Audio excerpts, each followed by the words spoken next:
adelantara, nosotros preveímos que las medidas de protección excepcionales, el órgano competente para tomarlas era el juez de familia. Tienen toda una protocolo de actuación, o sea, no pueden ser decididas sin previo agotamiento de las medidas comunes, son la última ratio, tienen carácter absolutamente excepcional, están sujetas a plazo, tienen como objetivo esencial lograr la restitución del niño a su medio familiar, o sea, no son tomadas aisladamente, etcétera, etcétera, etcétera. Pero lo importante por ahí, o la manera de justificar nuestra elección de distinguir dos órganos competentes distintos para el dictado de unas y otras, es está expuesto, esto también es, no lo dije, pero es muy importante. Cuando la amenaza o la violación del derecho sea consecuencia de necesidades básicas insatisfechas, carencias o dificultades materiales, económicas, laborales o de vivienda, las medidas de protección deben consistir en la implementación de programas sociales establecidos por políticas públicas, los que brindarán orientación, apoyo y ayuda incluso económica con miras a la sustentación y fortalecimiento de los vínculos del grupo. Esa es la ratio sendi del sistema, ¿no? Fortalecer a la familia de origen para que allí el niño pueda ejercer sus derechos. Si hay una situación que implica que este núcleo no puede cumplir esta tarea, se toma la medida excepcional, pero siempre teniendo en cuenta que la medida no la podemos prorrogar 2000 años, sino que tenemos que trabajar para que antes que se termine el plazo de la medida, nosotros hayamos logrado el restablecimiento o el fortalecimiento del grupo. Y abajo, en la segunda parte de ese artículo, está la fórmula de la desjudicialización de la pobreza o la no incriminación por razones de pobreza.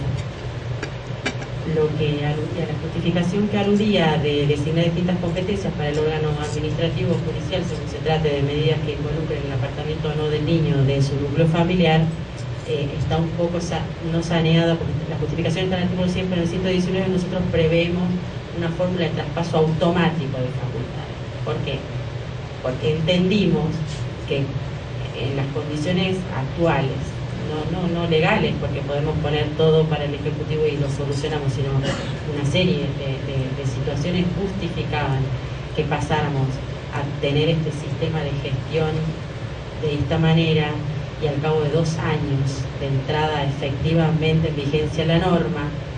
ya sabedor el Poder Ejecutivo de que se tendría que hacer cargo del dictado de las medidas excepcionales, pudiera existir esta transferencia de competencias al ámbito ejecutivo, reservando, como lo plantea la 26061, al Poder Judicial solo el control de legalidad de las denominadas medidas excepcionales. Entonces, todas las cosas intermedias nunca son buenas. Pero bueno, hay un enorme matiz de grises, entonces me parece que por ahí, en nuestra realidad local, nos pareció que esa era la fórmula a aplicar.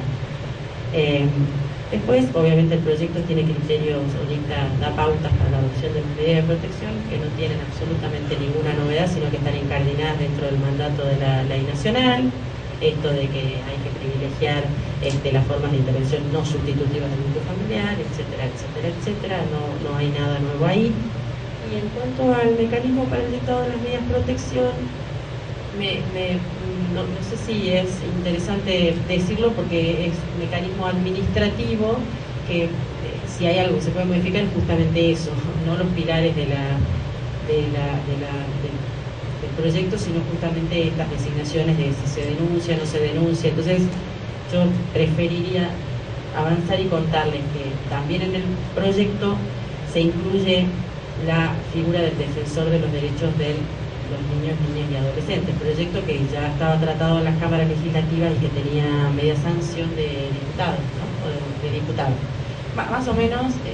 respeta la figura proyectada o aprobada en ese proyecto, lo concibe como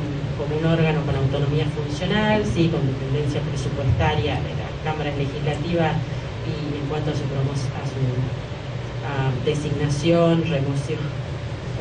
si no leo, en cuanto a la designación y propuesta, designación y remoción, está a cargo de una comisión bicameral. O sea, a ver, se lo pone dentro del ámbito presupuestario del Poder Legislativo, pero un órgano con autonomía funcional, o sea, no tiene dependencia de ninguno de los 3 poderes del Estado. En principio, este funcionario recepta reclamos, asesora, interpone acciones de protección de derechos en cualquier juicio, instancia o tribunal, puede promover acciones colectivas, supervisa instituciones públicas o privadas que se dediquen a la atención de niños, etcétera, etcétera. Es como el gran vigilador que tiene el sistema, ¿no? Además, obviamente, las funciones de vigilancia que tiene que ejercitar los poderes ejecutivo y judicial en la medida que tienen que controlar las medidas que dictan, pero es el gran vigilador del sistema. Y en el libro tercero, no vamos a referir absolutamente nada porque no involucra el sistema de protección integral, se previó una modificación en la organización y funcionamiento del régimen procesal de la justicia de familia, en el libro cuarto de los recursos, a los que no nos referimos, pero sí nos parece importante dar cuenta de cómo estaba previsto en el último libro la organización y funcionamiento del fuero penal y contravencional de la niñez. En este libro se rediseña el sistema procesal de la justicia especial de menores en base al sistema acusatorio penal que nosotros tenemos vigente desde el 2004, pero solo para adultos. O sea, lo que se plantea es darle el mismo nivel de garantía de los adultos a los niños. O sea, nada más y nada menos que eso. Actualmente, con la ley de gestión de los juzgados menores, esas garantías no están reflejadas, por lo menos en el cuerpo normativo. Yo voy a pasar, bueno, por supuesto que hay especial mención en el sistema, las garantías contenidas en los artículos 27 y 33 de la Convención, todo lo que hace penal saben a qué me refiero, pero avanzo. La creación del Fuero Especial Penal y Contravencional fue concebido con la misma matriz, como les decía, ideológica del sistema acusatorio del Código Procesal Penal, y en principio lo que se prevé es la transformación de los juzgados de menores en juzgados de control de garantías de la niñez, y sí se crean figuras que no existen: 2 fiscalías de instrucción de la niñez y 2 defensorías oficiales de la niñez. Nosotros en el sistema legal no tenemos no le garantizamos la defensa técnica a ningún niño en conflicto con la ley penal, tenemos solamente el cuerpo asesorio. Luego, en la cuestión de competencia, obviamente que la competencia no es solo respecto a los delitos tipificados en el Código Penal, sino también que es contravencional, y lo que hay una previsión expresa de fuero de atracción cuando haya un adulto incriminado. Luego se prevé quiénes son los tribunales de juicio y de apelación. En esto se modifica totalmente el sistema, porque el tribunal de juicio van a ser las cámaras criminales, exactamente igual que el sistema de los adultos. Nosotros entendemos que todavía no parece necesario, quizás por la cantidad, no lo sé, pensar en un tribunal especial de sentencia de menores. Bueno, no sé, por eso digo, las leyes responden un poco también a la realidad local, pero sí se prevén expresamente la recurribilidad de todas las disposiciones, tanto del fiscal cuanto del juez de garantías, y se legisla o se prevé en particular cuando es viable la aprehensión o la privación ilegítima de la libertad sin orden judicial. Lo podemos discutir, no lo podemos discutir, acá es donde más fuerte está la matriz ideológica de cada uno, y bueno, esto lo discutieron mucho la gente que trabajó en penal y no se ponían de acuerdo. Entonces, ese es el problema o la mayoría de las provincias, es porque no tienen un sistema penal juvenil, entiendo yo. Los que trabajaron en el proyecto no estaban muy de acuerdo, entonces me parece que finalmente decidieron algunas fórmulas abiertas, otras cerradas con opciones muy cuestionables, pero bueno, les muestro los artículos más fuertes o más criticables del proyecto, no los que más censura o los que más debate puedan generar, nada más que para que lo conozcan, porque el proyecto como ley, como proyecto no existe, o sea, pero bueno, que lo conozcan. Después está previsto cómo es el sistema de control, cómo es el sistema de elevación de la causa a juicio, pero vuelvo a insistir, no hay ninguna diferencia con el sistema acusatorio para adultos. Sí, bueno, todas las normas que admiten o no la privación de la libertad, que bueno, son las normas que vamos a cuestionar. Pero yo, bueno, nosotros no, ¿qué valoración vamos a hacer si nosotros trabajamos en esto y creemos en que lo que hicimos era lo mejor? O sea, ninguna. A nosotros nos parece que es algo que absolutamente observable, pero que en principio responde bastante a los parámetros que manda la 26061. Pero como no podíamos cerrar, buscábamos cómo cerrar esto y nos pareció que podíamos citar una frase del doctor García Méndez que recorrió todos lados, porque esto se ve en todos los libros. Él hace ya 10 o 15 años decía que había 3 formas posibles, o al menos 3 formas posibles de salir del mero control social represivo, del sistema de mero control social represivo ideado por la ley del patronato de menores.